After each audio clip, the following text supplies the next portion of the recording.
J'oublie donc je suis est un livre de Lionel Lafaille.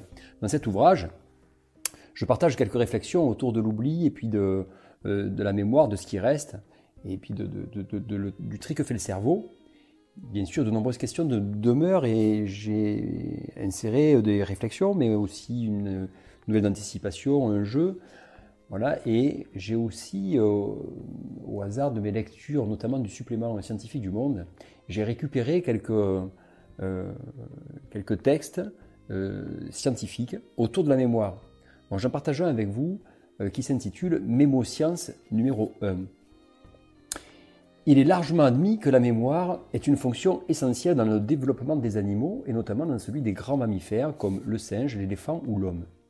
Se souvenir des lieux où l'on peut trouver du gibier ou de l'eau, mémoriser les zones dangereuses afin de pouvoir les éviter. Pourtant, quelquefois, la nature permet des évolutions a priori contre-intuitives.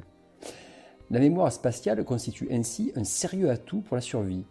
Pourtant, les chercheurs ont trouvé, chez les campagnols du Midwest américain, connus pour leur fidélité, des individus mâles peu enclins à revenir au foyer pour s'occuper de leur progéniture.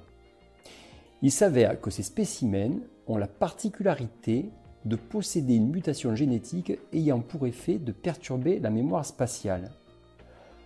Non pas que ces compagnons infidèles ne reconnaissent pas leur partenaire, mais ayant plus de mal à le repérer, ils s'éloignent de leur foyer et sont davantage soumis aux tentations de nouvelles rencontres.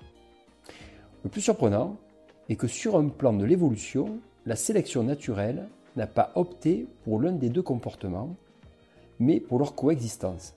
Finalement, un campagnol sans mémoire spatiale n'a rien à voir avec un campagnol à mémoire d'éléphant. Oubliez, ça change tout.